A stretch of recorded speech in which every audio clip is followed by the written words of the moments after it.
Good morning students. आज हम आपको हिंदी व्याकरण में पाठ 1 पढ़ाएंगे, जिसका शीर्षक है भाषा, लिपि एवं व्याकरण।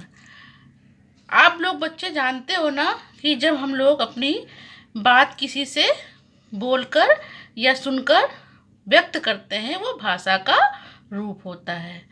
तो हम अपने बात को कैसे दूसरे के सामने व्यक्त करेंगे या किसी दूसरे की व्यक्ति को बात को कैसे सुनेंगे या लिखकर या पढ़कर अपने विचार को जानने का साधन ही भाषा होती है। जिस साधन के द्वारा हम बोलकर या लिखकर अपने मन की बात दूसरों को समझा सकें तथा दूसरे की बात को सुनकर या पढ़कर समझ सकें, उसे भाषा कहते हैं। मतलब जिस साधन के द्वारा हम अपनी बात बोलकर या लिखकर अपने मन की बात को दूसरे को समझा सकें और दूसरे की बात को सुनकर या पढ़कर समझ सकें, वो भाषा कहलाती है। इतना तो समझ गए बच्चों। आगे बढ़ते हैं।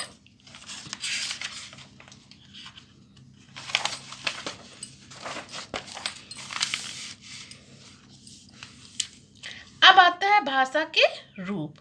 भाषा के 2 रूप होते हैं, एक मौखिक भाषा और एक लिखित भाषा। जब हम बोलकर अपने विचार प्रकट करते हैं और दूसरा उसे सुनकर समझता है तो उसको हम मौखिक भाषा कहते हैं। लिखित भाषा, जब हम लिखकर अपने विचार प्रकट करते हैं तो उसे लिखित भाषा कहते हैं। अब जैसे अन्य भाषाएं हैं, दुनिया में अनेक भाषा बोली व लिखी जाती हैं। जैसे भारत में हिंदी लिखी जाती है, जर्मन में जर्मनी में जर्मन आदि। कुछ विदेशी भाषाएं जैसे इंग्लैंड में अंग्रेजी, चीन में चीनी, स्पेन में स्पेनिश, फ्रांस में फ्रांसीसी, नेपाल में नेपाली, रूस में रूसी। और ये कुछ भारतीय भाषाएं हैं, जैसे महाराष्ट्र में मराठी बोली जाती है, आंध्र प्रदेश में तेलुगु, उड़ीसा में उड़िया, पंजाब में पंजाबी, कश्मीर में कश्मीरी, केरल में मलयालम।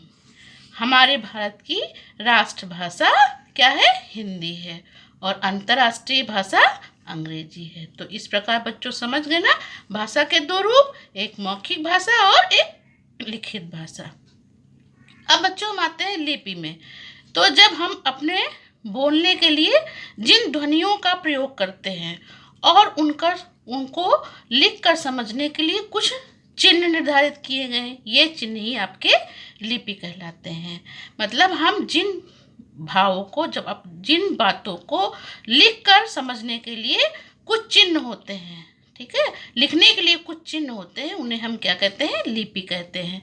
इन चिन्हों की सहायता से हम अपने मन के भावों को व्यक्त कर सकते हैं। जैसे पंजाबी भाषा की लिपि है गुरुमुखी, उर्दू की है फारसी, अंग्रेजी की है रोमन, हिंदी, संस्कृत तथा गुजराती की है देवनागरी, बांग्ला की बंगाली। ठीक है बच्चों, जिस साधन के द्वारा, जिस ध्वनि के द्वारा, जिस चिन्ह के द्वारा हम लिखते हैं उसको हम लिपि कहते हैं। अब आता है व्याकरण। व्याकरण क्या होता है बेटा? जब हम भाषा को शुद्ध रूप में बोलने, पढ़ने, लिखने के लिए व्याकरण की आवश्यकता होती है। भाषा को शुद्ध व स्पष्ट बनाने के लिए कुछ नियम बनाने पड़ते हैं, ये नियम ही व्याकरण कहलाते हैं। तो भाषा के शुद्ध रूप का ज्ञान कराने वाले शास्त्र को क्या कहते हैं? व्याकरण कहते हैं। अब देखिए, आपको उदाहरण में दिया है ना कि कैसे वाक्य पढ़ने हैं। ये अशुद्ध वाक्य है, शुद्ध वाक्य है। रेणुका खाना खाता है, तो शुद्ध वाक्य हो गया रेणुका खाना खाती है। गौरव पत्र लिखती है, शुद्ध वाक्य क्या हो गया? गौरव पत्र लिखता है। हम फिल्में देखने जाऊंगा, तो शुद्ध वाक्य हो गया मैं फिल्में देखने जाऊंगा। तो इस प्रकार बच्चों आज आपने क्या पढ़ा? भाषा पढ़ा, भाषा के रूप पढ़े, लिपि पढ़ी और व्याकरण पढ़े। तो इस तरह आप इस वीडियो के माध्यम से इस पाठ को समझें और इस लेसन की PDF मैं आपको ग्रुप में भेज दूंगी। घर में रहें, सुरक्षित रहें और पढ़ते रहें, पढ़ाई करते रहें।